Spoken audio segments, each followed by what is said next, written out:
captioning for News 12 is brought to you by Kenneth Nugent. It's on your side.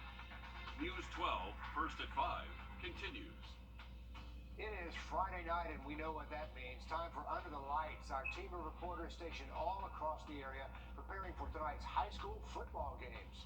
But first at 5, going to give you a live look over at Border Bash in North Augusta, a century-old rivalry with #1 ranked Georgia taking on South Carolina in Columbia tomorrow. Yeah, while the game kicks off at noon here at home, the pregame celebration is already getting started. SRP Park will be full of fans and people who just love a good party. We're taking a live look outside now. Border Bash, more than just a party for football, it supports local children's charities as well. In the last 29 years, they've raised more than $960,000.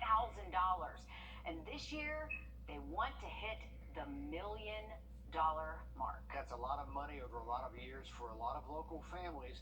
Red and black, garnet and black, you name it. They're in town partying tonight before they hit the road to Columbia tomorrow. Laura Warren over at SRP Park for us. We'll check in with her momentarily. Okay, big weekend in downtown Augusta. They say around 95,000 people are expected on Broad Street in the Augusta Common for Arts in the Heart. And, of course, Georgia and Carolina fans just across the river in North Augusta tonight. So, all in all, a pretty big event going on this weekend, 2 of them. It is. On Broad Street, performers, artists, different nations in the spotlight this weekend. Yeah, the Arts in the Heart Festival will have a variety of things to explore. Lots of great music, food, arts, and crafts. The downtown celebration runs all weekend, while Border Bash is one night only. So there's plenty to do this weekend in the river region. But we want to let you know first about a few streets downtown will be closed because of the Arts in the Heart Festival. So whether you're going to it or not, you could be affected. McCartan from Broad to Jones and Ninth Street currently closed, as well as the parking well in the 600 block of Broad Street. Also, one eastbound lane of Reynolds Street is closed between 9th and 8th Street. Those closed today, but some of the closures actually started on Thursday. All of these closures that are happening now, those will last until the festival closes on Sunday. So just avoid the downtown area if you're not going to Arts in the Heart. Be patient if you're heading downtown. Right now, going to give you a live look out in just about 2 minutes. All right, good evening, everyone. It's rivalry week, and tomorrow at noon, when the defending national champion Georgia Bulldogs take their talents over to Columbia to face the Gamecocks, it'll be the first game that the Bulldogs have played in the SEC this season. The Bulldogs are off to an impressive but expected 2-0 start. In week 1, they cooked the Oregon Ducks by 46 points at Mercedes-Benz Stadium in Atlanta, and then followed that up with a shutout win over Samford in their home opener. Even though Georgia has one of the top and most feared defenses in the nation, they know going to Williams-Brice Stadium and coming out with a win is easier said than done. Our very own Alyssa Lyons joins us now live from Border Bash at SRP Park to tell us how South Carolina are getting ready for tomorrow's game. Yeah, well, Dan, fans are just starting to trickle in here, just like they will tomorrow at Williams-Brice Stadium. A lot of Gamecock fans just wondering how well Shane Beamer's squad will handle the reigning champs. Now, this is a landmark meeting between the two. It's the 75th time these two will find themselves on opposite sides of the line. The Bulldogs take the cake, winning 5 of the last 6 under Kirby Smart's reign. Georgia's defense has only allowed 3 total points heading into Saturday. A tall order for Spencer Rattler in his offensive front to prove themselves after last week's tough tumble against Arkansas. Now, it will be a reunion of sorts. It's the first time that co-defensive coordinator Will Muschamp will return to the stadium since his departure in 2020. He knocked off Kirby Smart in 2019. Thank you, Alyssa. Tomorrow's going to be a lot of fun, and we'll have the highlights, post-game reaction, and a full breakdown tomorrow night at 11. But until then, it's Friday night, so that means we have some high school football to talk about. News 12's Will Rio is live out in Burke County as the Bears prepare for their homecoming showdown with Oconee. Yeah, that's right, Dan. They're absolutely preparing out here in Burke County. The energy is crazy out here, and just the setups that you see around here, just for the homecoming tailgate, everyone says that this is a huge deal, whether you've been here for the last 5 or 6 years, or if this is your first year, like many people out here. But let's talk about some of these setups that we have over here. We have our buddy Terrell over here. He's got some ribs. I want y'all to take a look at what exactly he's cooked up in his rig over here. This is absolutely crazy. How could your mouth not be watering just looking looking at this right here, but these are just some of the rigs that people have out here getting ready for the homecoming game tonight. They have giant speakers right over my shoulder here, so they're ready for an all-out party here in Burke County. But let's talk about why everyone is actually here. Burke County has a huge matchup tonight against Oconee County as they try to get to 4-0 on the season. The Bears are coming off a blowout win over Evans last week here at home.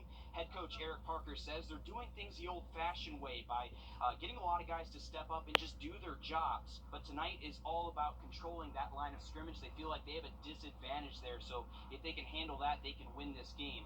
Also, coach says very sarcastically that homecoming is his favorite time of the year. Every head coach in America will tell you how much they love homecoming week with all the distractions and everything. But I think our kids handled it well. And I think part of the reason they did handle it well is because they understood the magnitude of the challenge coming on Friday night. So we've had a great week. We've done a good job preparing, and our guys have been focused. So, now hopefully we'll catch a few breaks and play well. Well, they say it's all about enjoying the moment for both fans and players tonight. The atmosphere is going to be insane, like we said, expecting 5,000 to 7,000 people tailgating out here. They have to bus people into this parking lot. They're probably going to be stopping by my buddy's the spot right here just to come get some ribs. I know that I'll probably be trying some after this, so if I come on at 6 o'clock, got a little something on my face, just choose to ignore it. But we'll check back in the next half hour, guys.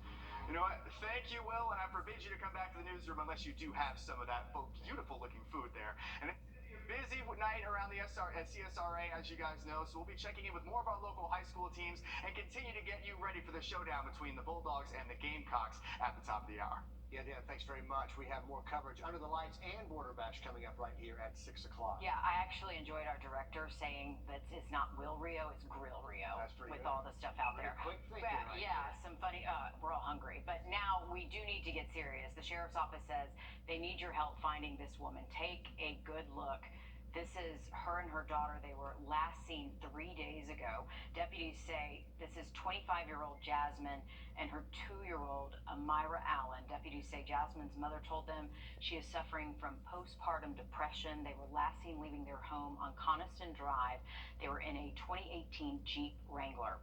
If you have any information on where they could be, please call the sheriff's office. And please remember, if you see this post on Facebook, share it. Social media, a very powerful weapon in helping law enforcement find missing people. Yeah, we can get the word out there. New at 5, a Charleston-based nonprofit dropping its lawsuit over the Robert E. Lee Memorial 5 months after they filed that lawsuit. The American Heritage Association suing over the removal of the monument, saying the city violated the state's Heritage Act when a Robert E. Lee Memorial historical marker was removed from downtown Charleston last summer.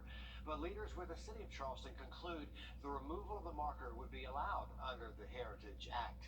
Child Passenger Safety Week is next week, and the South Carolina Department of Health and Environmental Control wants to remind caregivers how important it is to use the seats correctly. Next week, car seat check events will take place all around the state. State law requires an infant under 2 years old to be secured in a rear-facing car seat in the back seat of a vehicle. This is until the child exceeds the height or weight limit allowed by the manufacturer of the car seat. If used correctly, it can reduce the risk of fatal injury by 71% among babies.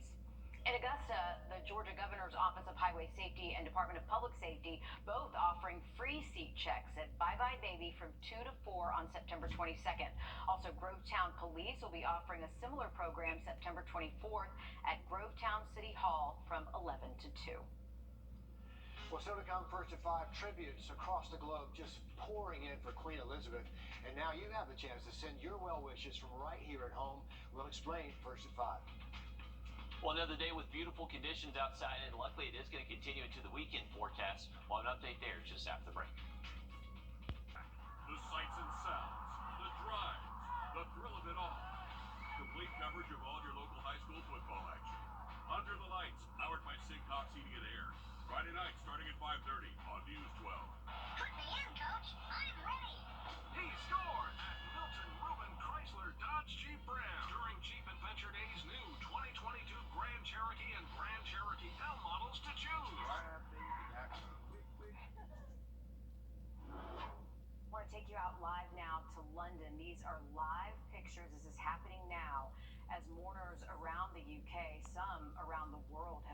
here to do this. They have a final opportunity to pay their respects to Queen Elizabeth II this week.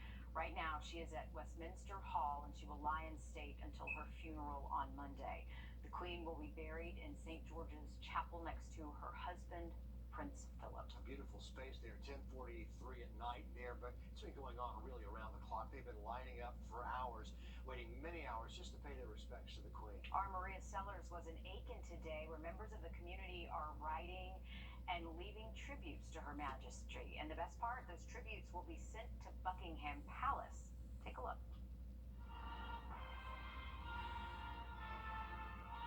I've always been fascinated with the royal family. Her memory will live on forever. George Funeral Home is giving fans like Mary Morris the chance to pay their respects without going across the pond. It's just unbelievable that we have got this opportunity to show our respect and send our condolences to the royal family. People are leaving flowers and signing a book that will be sent to Buckingham Palace. It's been wonderful to see the community respond.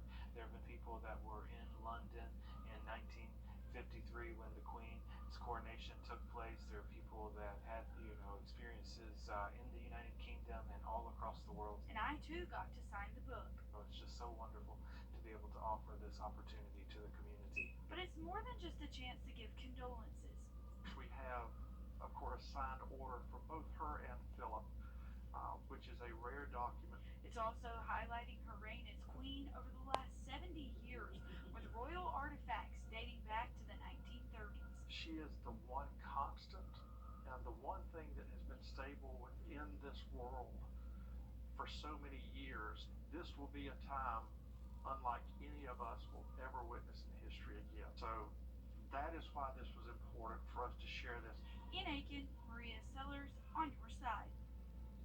A great tribute there. And all the artifacts on display come from the heirs and Anderson's personal collections. And that display will be set up tomorrow from 9 a.m. to 4 p.m., Sunday from 12 p.m. to 4 p.m., and then Monday through Wednesday of next week, 9 a.m.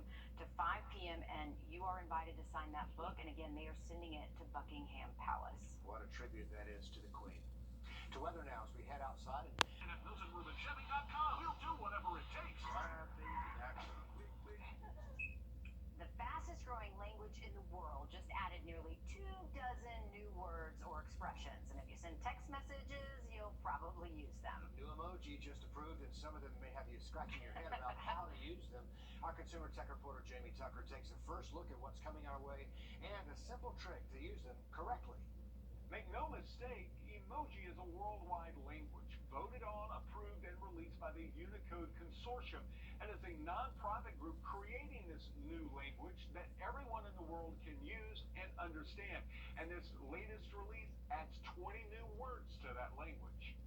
New this year, the shaking face, a moose, donkey, goose, jellyfish, a pea pod, hairpick, a flute, ginger, and a folding hand fan, among others.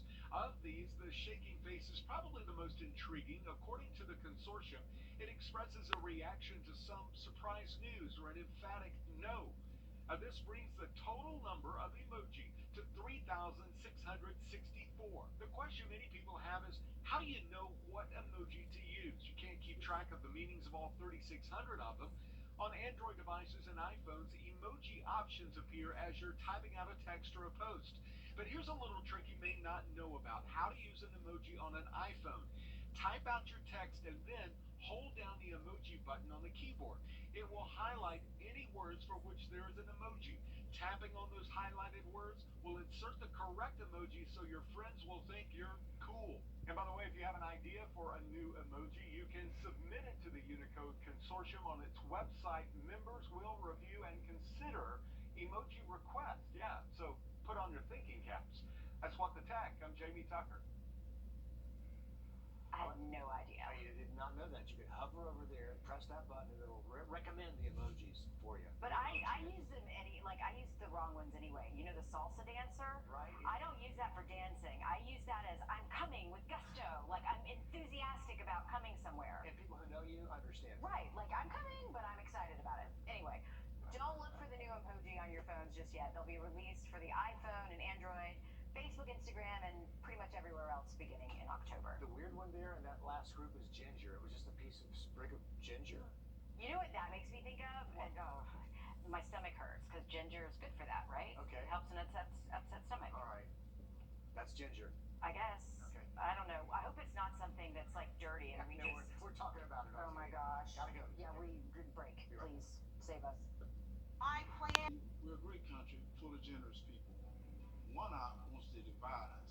I'm Herschel Walker. I approve this message. All right, taking a quick look at SRP Park. We're starting to see the crowd fill into the outfield. Definitely more and more people showing up. Luckily, the weather's great for the rest of this evening and tonight as well, all the way through the weekend. So if you have plans, maybe head to Arts in the Heart, Border Bash, or even some of those high school football games, the weather's going to be great. Now, temperatures next week a little bit warmer in the 90s, but take advantage of the nice weather this weekend. Stick with us. Much more coming up on News 12.